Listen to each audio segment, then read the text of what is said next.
Good afternoon, sir. My first question is, where and what are you teaching since then? Before I was teaching in City Pet Center, and teaching persons with hearing impairment in the preschool. Before I was teaching sa mga deaf, no, na mga preschoolers. Tapos tinuturuan ko sila ng speech before. Tapos the curriculum was changed, no? Na naging siyang dapat sign language ang itinuturo sa kanila. Kasi here in the Philippines, medyo inirap yung speech therapist. So, after that, nakapasok din ako sa isang regular school na, which is unfortunately, may mixture of different students na mayroong regular students at mayroon din mga special, mga unidentified children with special needs. Yun. Pero beforehand, bago ako mag-graduate ng universidad na ito, USI, nagturo din ako ng sign language sa mga caregivers, no? Ng isang module which is sign language. Okay, sir.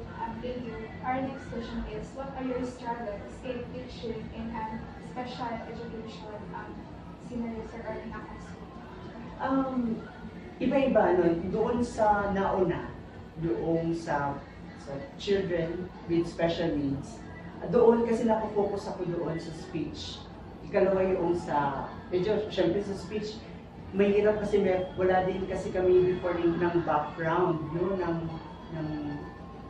Kung paano magturo ng speech sa mga bata, sa mga preschoolers.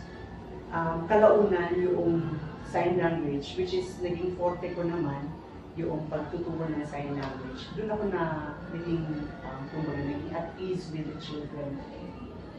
After ng job na yun sa City Sped, na ipasok na rin ako sa regular school, naging struggle ko doon ay yung sa isang public school kasi mahirap na medyo sabihin natin walang background yung school noong kung anong special education. Kasi nakita nila ako na isang teacher na marunong ng sign language, number one, na nag-graduate ng special education. Kaya yung paghahalo-halo ng mga persons with special needs sa loob ng classroom na hindi naman nagkaroon ng assessment kung sila ba talaga ay mayroong yung sinasabi natin disability. At hindi din sila not-classified as persons or learners with special needs. Naging magulo yung klaseng yun.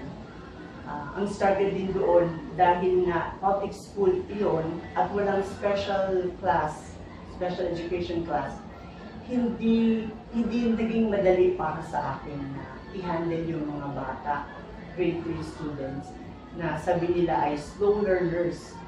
Hinalo-halo yun at 35 silang lahat. No?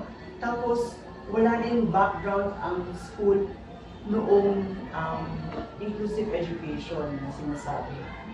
Inclusive education na kung saan mayroong dapat na mag-guide na special education teacher no sa isang regular na teacher na katulad ko. Kasi pumasok ako doon hindi bilang special education teacher, SPED teacher. Pumasok ako doon as regular. At ang item ko nga ay regular. So, mahirap ang ganung sitwasyon. Okay, sir. Next question is, what strategies do you do to cope up with the struggles you had before? Dati nagkaroon ako ng meetings with the principal kung paano gagawin ang mga yun. Sabi niya, may high hopes daw siya sa akin kasi SPED teacher ako. Pero in the long run, parang walang nangyaring intervention doon sa aking class. Siguro, yung prinsipyo ng DepEd na kailangan ipasa na lang ito sa susunod na school year. Kasi sa atin, minsan sa DepEd, kailangan na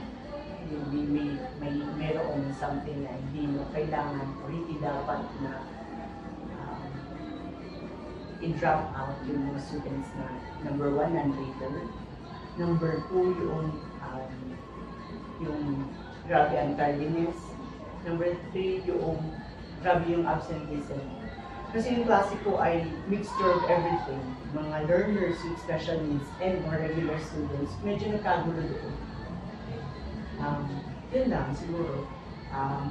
Yung intervention ko siguro ay yung remedial process.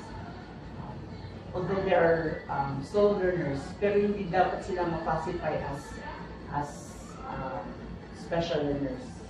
Kasi nga, wala pa naman ng diagnostics tungkol sa kanilang mga nararanasan ng special learners.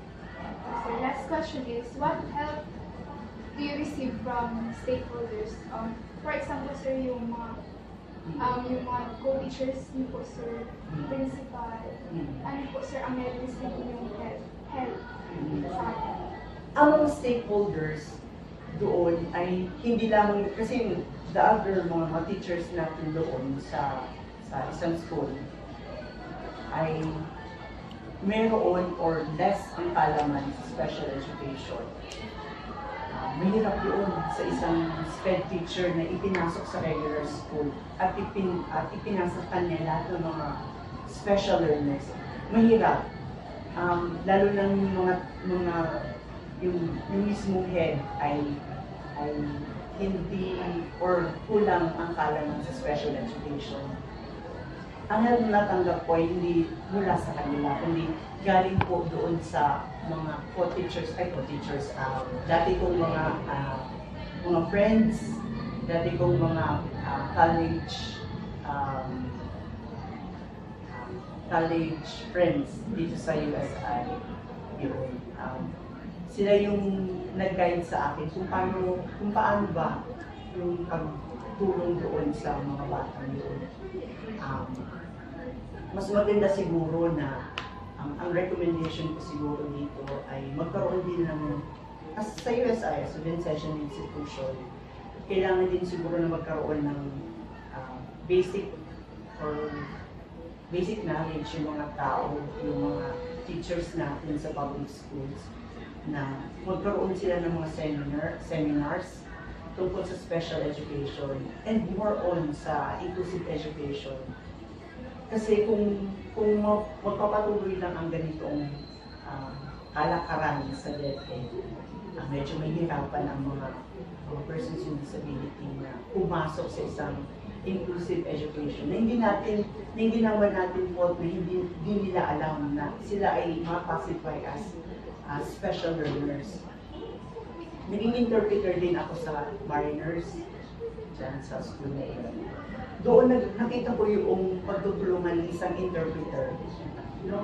Sa pagtutulungan ng interpreter ng learner with special needs, yung mga persons with hearing impairment. At yung mga teachers nila, they are, kumbaga, nagkaroon din sila ng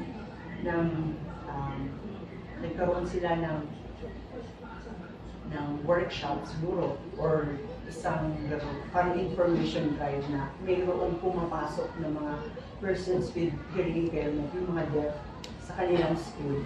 Kaya gano'n na lamang yung kanilang support sa mga persons with disability. Nakita ko din na mas tumas yung kanilang mga enrollees na may hearing impairment. Siguro magandang gano'n na school na kung saan they accept persons with disability. Kaya, I think, yun yung magiging magandang tulong. Siguro, isang recommendation din as Student Session Institution, magkaroon din tayo ng support group, karoon tayo ng grupo kung saan we invite public school teachers for Inclusive Education 101, mga lecture tungkol doon, para hindi mo bulaga yung mga public school teachers. Ayun na sagot. Okay, sir. Thank you po sa honest and sa